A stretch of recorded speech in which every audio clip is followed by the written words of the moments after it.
All right, let's dive in. We're tackling cryptocurrency today.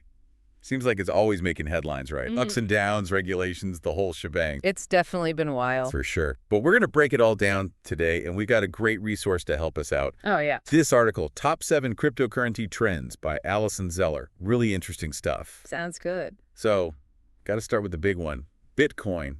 It's had a huge comeback, hasn't it? For sure. Like 150% growth, pushing it close to $70,000. And the whole crypto market's almost at its highest point ever. Yeah, at 2.66 trillion. Crazy. So what's fueling this surge?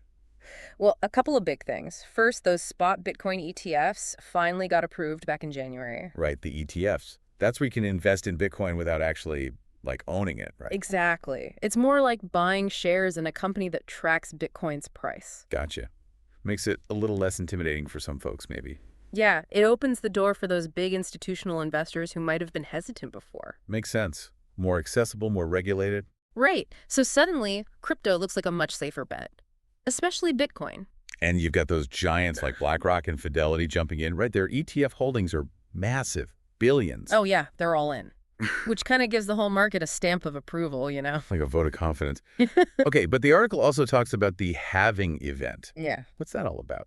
So basically, every 4 years, the reward for mining Bitcoin gets cut in half. So fewer new Bitcoin being created makes it more scarce, I guess. Exactly. And historically, whenever this happens, the price jumps way up. Ah, like supply and demand. Right. Yeah. Less supply equals higher price. Exactly. In 2016 and 2020, the halving led to huge gains, like 51% and 83%. Wow. So are we expecting something similar after the halving in April? A lot of experts think so. Less Bitcoin being mined, plus all this institutional interest, plus people realizing Bitcoin can be a good hedge against inflation. That's all adding up. Okay, so Bitcoin is back in a big way.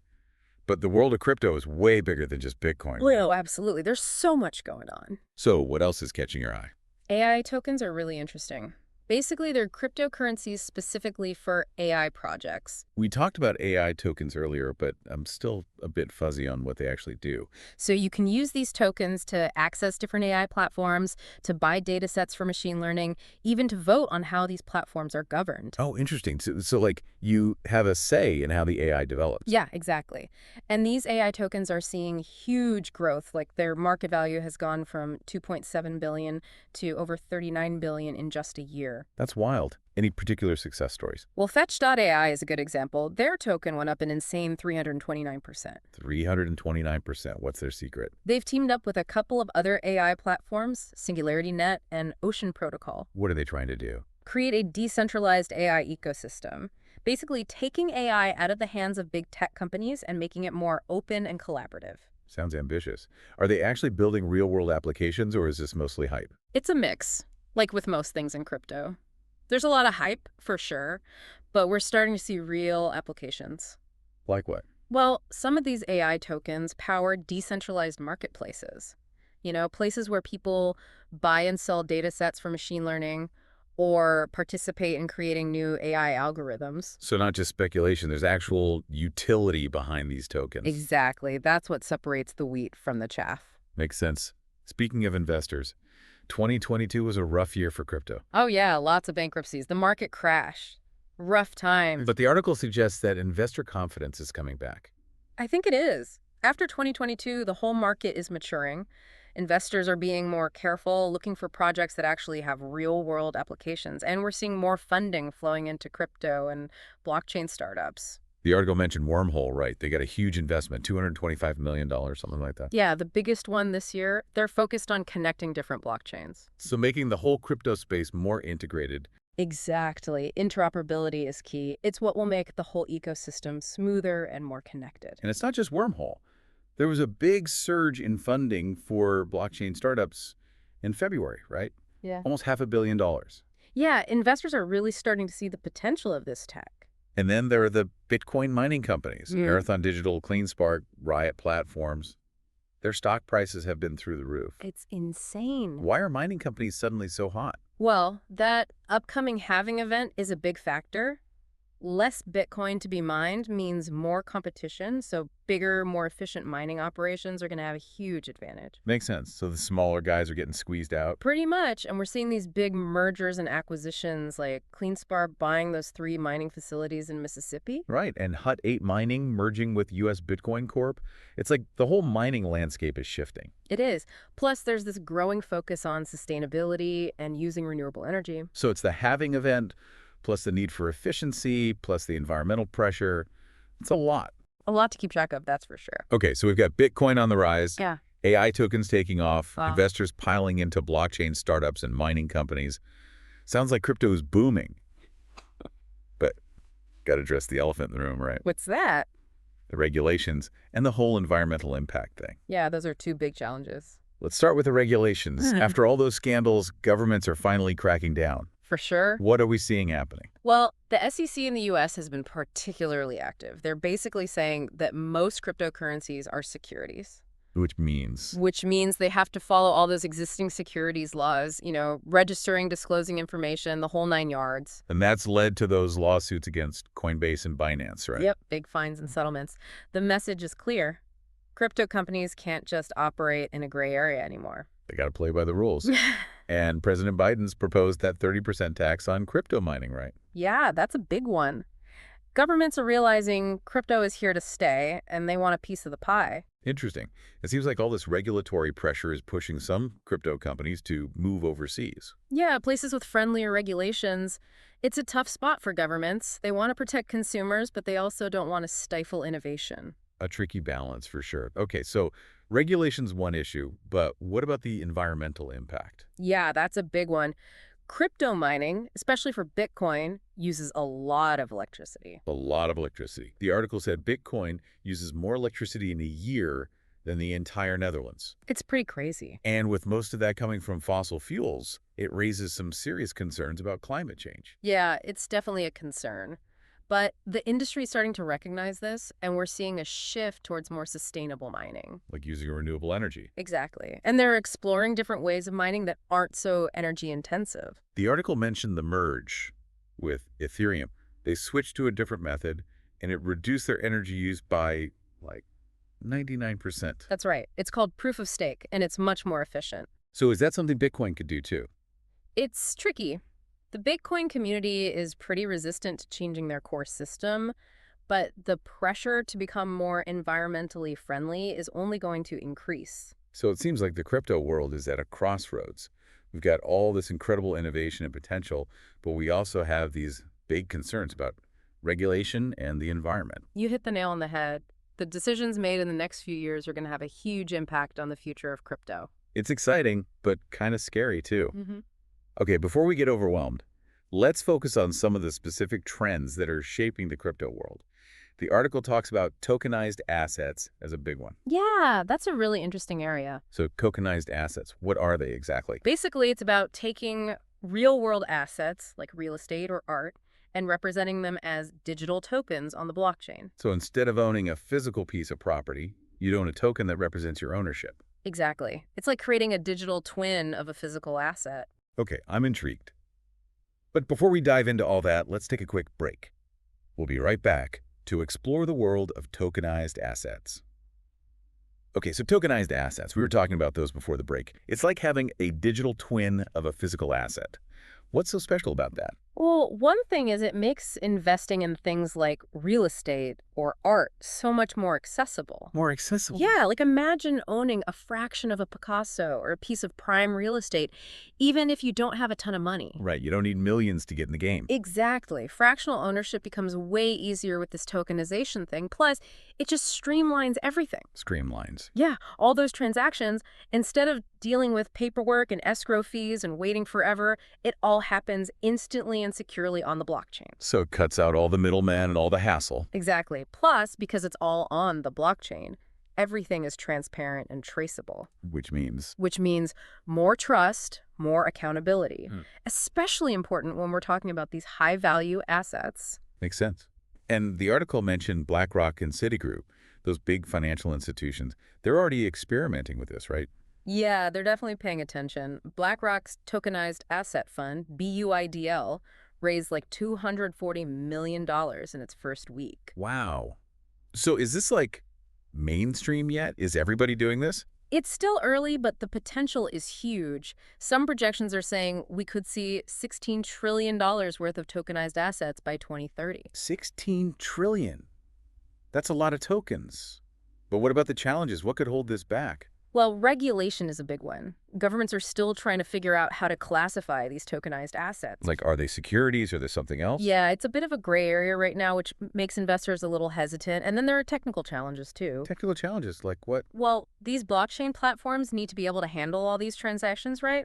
And they need to be secure. Scalability and security are key. So the technology has to catch up, basically. Right. And we also need to educate investors. This is all pretty new. People need to understand the risks before jumping in. Makes sense. Okay, so tokenized assets. Huge potential, but still some hurdles to overcome. Now let's switch gears a bit and talk about CBDCs. CBDCs? Central bank digital currencies. Everyone's talking about them these days. It's definitely a hot topic. Like over 130 countries are exploring them. 130 countries. Wow. Can you remind me what they are again? So basically, they're like digital versions of a country's regular currency issued by the central bank. So like digital cash, but backed by the government. Exactly. They could make things more efficient, reduce costs, and make financial services more accessible to people who don't have bank accounts. That's a lot of benefits. But how are they different from cryptocurrencies like Bitcoin? Good question. Cryptocurrencies like Bitcoin are decentralized. Nobody controls them. CBDCs are centralized. The central bank controls them. So it's a way for governments to get in on the digital currency game, but still be in control. Exactly. And that's why so many countries are interested. They see the potential, but they also want to maintain stability and oversight. Makes sense. The article mentioned a few countries have already launched their own CBDCs, right? Yep. Jamaica, Nigeria, the Bahamas. And China's got a huge pilot program going on with their digital yuan. What about the U.S.?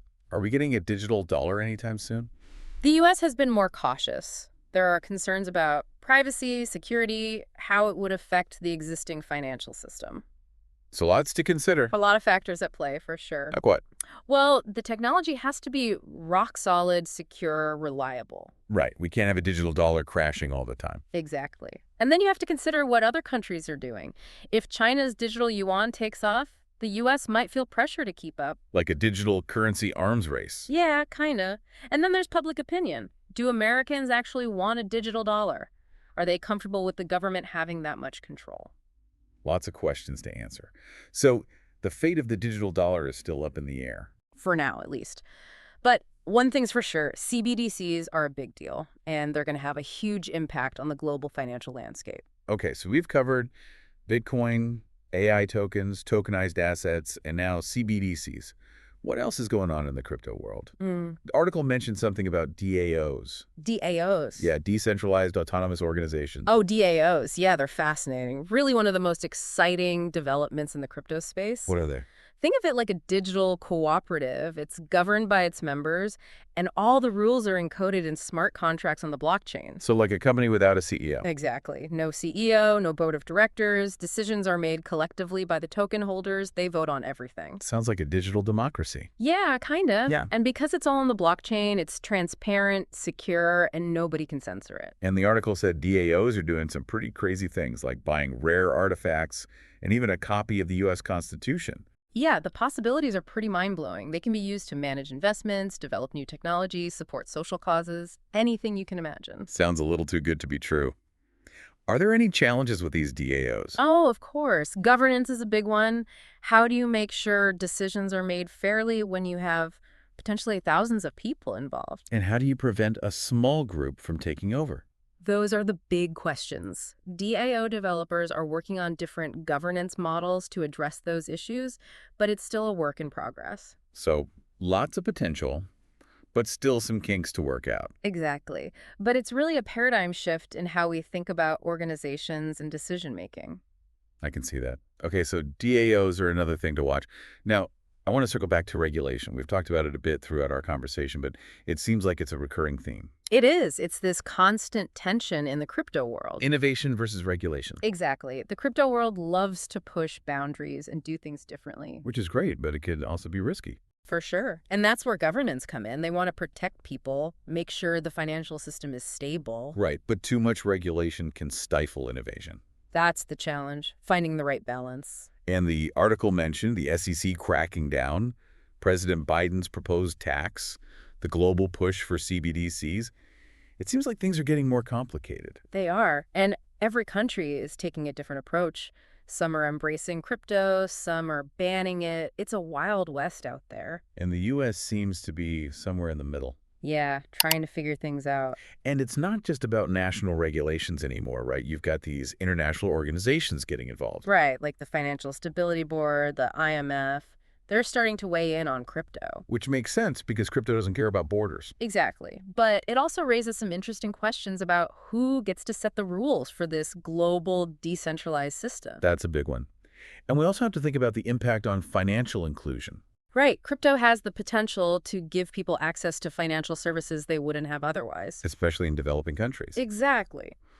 But if regulation makes it too difficult or expensive to use crypto, then we're actually hurting those people. So it's a complicated issue with a lot of different angles. For sure. And it highlights how important it is to stay informed and participate in the conversation. We're all figuring this out together. We are. The future of crypto is being shaped right now. Okay, so we've covered a lot of ground in this deep dive. Bitcoin, AI tokens, tokenized assets, CBDCs, regulation, DAOs. It's been a whirlwind tour of the crypto world. It has. And as we wrap up this part, it's clear that the crypto revolution isn't just about technology. It's about something bigger. Yeah, it's about changing the way we think about money, about power, about how we organize ourselves. It's about the future. Exactly. And the future of crypto is being written as we speak. It really does feel like we're at a turning point, you know? Yeah, it's wild. These ideas that seemed so out there just a few years ago are now being taken seriously by, like, everyone. Right. Big companies, governments. Yeah. It's mainstream now. It is. And it's not just about the tech itself. It's about the potential to change everything. Like our whole financial system. Exactly. Even our societies. Crypto makes us rethink some pretty fundamental stuff. Like what? Well, like, what is money, really? Who should control it? How do we balance individual freedom with, keeping things stable? Big questions. Big questions. And crypto is forcing us to confront them. It's like we're on the verge of a massive shift, and crypto is leading the way. I think you're right. And it's not just the techies anymore. Regular people are using crypto every day. The article talked about all of crypto payment platforms and decentralized exchanges and social media sites that use crypto for rewards and stuff. Yep. It's becoming part of our lives, and that's only going to continue. But more people using crypto also means more potential for problems, right? Of course, there are always going to be people trying to take advantage. Scams, hacks, that kind of thing. Yeah, we've seen it all already. And because crypto is decentralized, it can be hard to track those guys down. Right. No central authority to go after them. Exactly. So it's this double-edged sword. Decentralization makes it harder to control, but it also makes it more resilient. Interesting. But it also means we need new solutions to those problems, right? Right. And we're seeing that happen. People are developing new security protocols, ways to detect fraud, even decentralized identity systems. So it's like an arms race. Kind of. Yeah. The good guys and the bad guys are constantly trying to outsmart each other. And hopefully the good guys win. I think they will. The crypto community is full of really smart people working hard to make things better. Okay, so we've talked about a lot of potential problems, but you're still optimistic about the future of crypto. Oh, absolutely. I truly believe this technology can change the world for the better. How so? Well, it can revolutionize our financial systems, give people more control over their money, create a more fair and equitable world. That's a pretty inspiring vision. But it's important to be realistic, right? We have to acknowledge the risks. Of course. We need to be cautious, ask tough questions, demand transparency from the people running these crypto companies. And we need to have a serious conversation about the ethics of it all. Absolutely. Technology is powerful, but it's up to us to use it for good. So what's the takeaway from all of this? What should people keep in mind as they navigate the crypto world? I think the most important thing is to stay curious, stay informed. This is a fast-moving space. There's always something new happening. Don't be afraid to ask questions. Exactly. And don't be afraid to experiment, but be smart about it. Do your research, understand the risks. Great advice. Well, that just about wraps up our deep dive into the crypto trends of 2024 and 2025. It's been a wild ride. It has. Bitcoin's comeback, AI tokens taking off, tokenized assets, CBDCs, DAOs, regulation, the environmental impact. We've covered it all. And the craziest part is we're just getting started. Who knows what the next few years will bring? That's the beauty of it, right? It's all still unfolding. Thanks for joining us on this journey. It's been a pleasure. And to all our listeners out there, keep exploring, keep learning, and maybe, just maybe, you'll be part of shaping the future of crypto.